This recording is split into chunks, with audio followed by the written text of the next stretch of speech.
Well, it's been 2 months since the protocol has been signed, and a lot has been said in the press and by different stakeholders, and also by tax advisors both locally and internationally.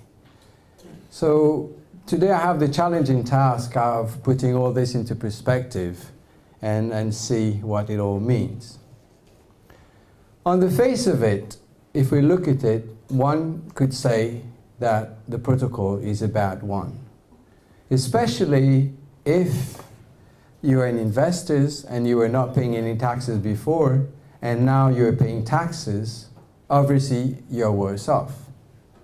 However, this is a too simplistic view to take. I will try and put some perspective in the discussion, and I would essentially structure my analysis in 3 aspects. One, the context in which the protocol was signed. I think it's important to understand this. Secondly, the protocol itself and what deal we got. And thirdly, what next for Mauritius. So on the first point, before we start any discussion, it's important to understand the context, because the context would lead to understanding some of the position. The tax treaty between Mauritius and India was signed in 1983, and it's been over 30 years now. And as far back as 1996, the treaty was subject to much debate, where India first signified its intention to renegotiate the terms of the treaty. Whilst there was on-off discussion for the last 20 years, the pressure has really been mounting over the last 3 to 4 years. And the pressures were coming from different fronts. One, it is India's move towards source-based taxation. What this means is that India was seeking to tax income where it was earned, or essentially where the economic value was being derived. So for example, in the case of an investment where a disposal of shares were being made, because the value was created in India, the intention was that those would be taxed in India. The second pressure that we were facing was in respect of the imminent implementation of GAR, the General Anti-Avoidance Provision, which would be applicable as from 1st of April 2017. And what GAR would do is effectively seek to override transaction where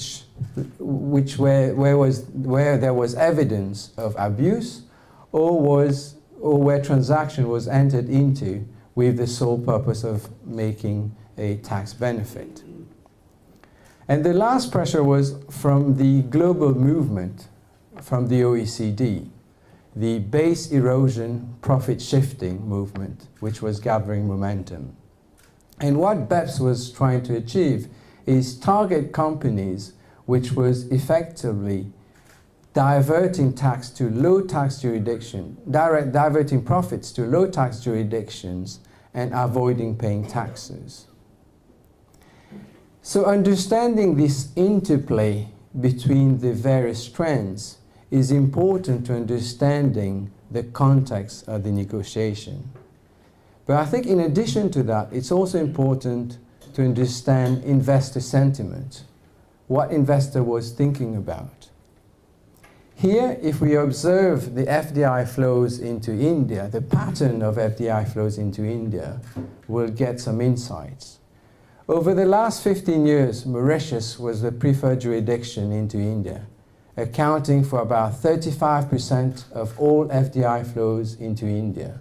However, if we look at 2014-15 alone, what we can see is that Singapore overtook Mauritius in terms of the preferred jurisdiction into India, accounting for 30% of all FDIs into India compared to 20% for Mauritius. What that means is that investors were already factoring the changing landscape. And simply doing nothing was already hurting Mauritius and having a negative impact on us. Overall, I would say that there were elements which was inevitable from the messages coming out of India, that status quo would not be possible. And I think stakeholders, both locally and internationally, were already anticipating change. So if we agree that change was inevitable, I think the next question is whether the deal we got on the protocol was a good one or not.